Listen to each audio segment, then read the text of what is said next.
अमेरिकी वर्चस्व तोड़ने के लिए ड्रैगन का चक्रव्यूह क्या है? एलएसी पर चीन की नई हिमाकत क्या है? चीन की हर हलचल को सीडीएस बिपिन रावत खुद मॉनिटर कर रहे हैं। अब 2 दिनों के लिए लद्दाख दौरे पर गए जनरल रावत एलएसी पर भारत की तैयारियों को लेकर रिव्यू कर रहे हैं। कल लेह में फायर एंड फ्यूरी कॉर्प्स के टॉप कमांडर उन्हें एलएसी के मौजूदा हालात का पूरा अपडेट देंगे। इसके बाद जनरल रावत एलएसी की फॉरवर्ड पोस्ट पर भी जाएंगे। एलएसी से आई इस तस्वीर में भारत और चीन के कैंप और सेनाओं की तैनाती साफ देखी जा सकती है। इस तस्वीर से साफ है कि भारत और चीन के टैंक, बंकर और सैनिक एलएसी पर महज 100 मीटर की दूरी पर हैं, यानी eyeball to eyeball दोनों सेनाओं की तैनाती है। TV9 भारत वर्ष पर ईस्टर्न लद्दाख के काउंसिल कोनचोक स्टैंजिन ने एलएसी पर चीन की बेहद चौंकाने वाली साजिश का खुलासा किया। स्टैंजिन के मुताबिक एलएसी पर चीन कई निर्माण कर रहा है, जो अब गांव में बैठकर भी सब कुछ साफ देखा जा सकता है। पहले गांव से देखने पर एलएसी में कोई निर्माण नहीं दिखता था, लेकिन अब साफ साफ दिखाई देता है।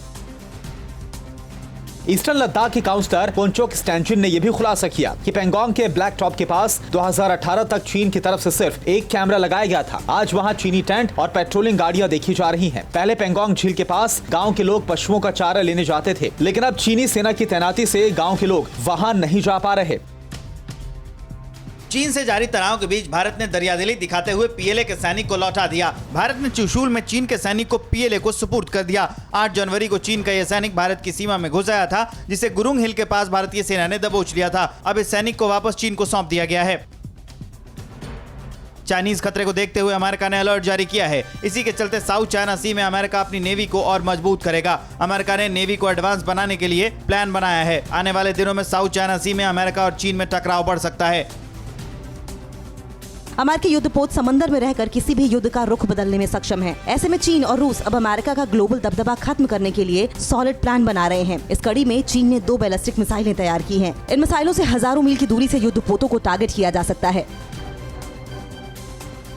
साउथ चाइना सी में चीन की हिमाकत जारी है। ड्रैगन ने अब पीएलए के लिए साउथ चाइना सी में एक ट्रेनिंग प्रोग्राम लॉन्च किया है। इसके लिए ड्रैगन ने अपने नेवी बेस से समंदर में विध्वंसक और एडवांस हथियारों से लैस 3 वॉरशिप उतारे हैं। साउथ चाइना सी में चीन की हिमाकतों पर अमेरिका और ताइवान अलर्ट पर हैं।